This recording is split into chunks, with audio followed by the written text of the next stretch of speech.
Okay, this is how the hob works in Dufton. Now we're obviously going to use the one in Leamington, which is the same brand but a slightly different version, so I'll explain where the differences are.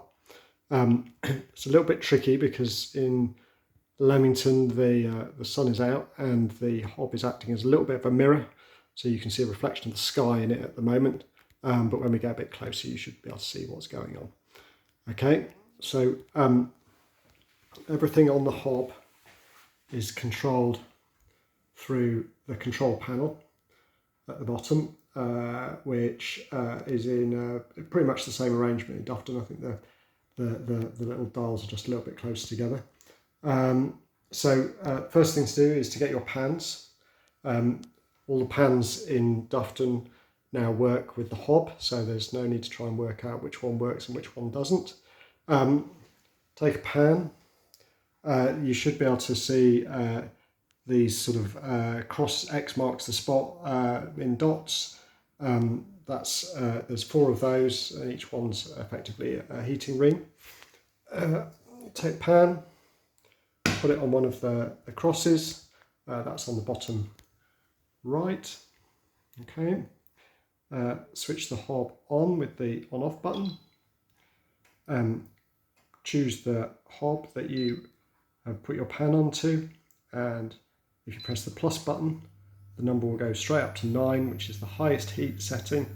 There'll be a bit of a whirring and buzzing sound, and everything will start to heat up. If you've got a second pan, put that on one of the other axes. Select bottom left, plus again.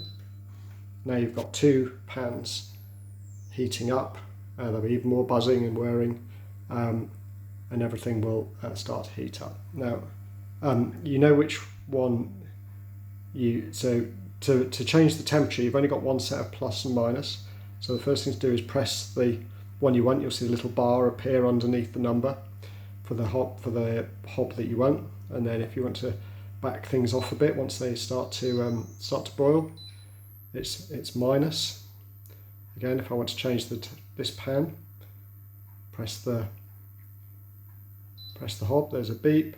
Little line appears underneath the number. Minus. Takes it down in half increments, so it's 2 presses per number. And that's about it. If you want, once things have started to boil, 4 is quite a good sort of simmering temperature. Okay, so just minus it down to 4. Do the other one, press that, so a little line appears, minus, down it goes. Okay. Now if everything's getting a bit excitable and you need to cool it down quickly, you can obviously minus it all the way to 0, or a bit like the Arga, you just move it off the X, and then what you see is that the number starts flashing, and it's flashing with an H because the surface will be hot. The H is for hot. The flashing means that it's not seeing a pan there anymore, so it's switched itself off, and obviously the thing stopped boiling. If you move the pan back on, a bit like the Arga, the H, the flashing stops, you're back on your number, the thing starts bubbling away. The other way of switching the thing off is in Dufton it's a press and hold, and in Leamington it's a double press, and it goes to 0, so Dufton's a press and hold, or the ultimate switch off, just press the on off button and everything goes off. Okay, so that's everything off, but what it's telling you is that these 2 rings are hot, a little bit hot, small h, very hot, big H. Okay, so even if you take the pan off, you'll be reminded that that ring is hot, so don't put your hand on it. Okay, and that is how to use the hob at Dufton.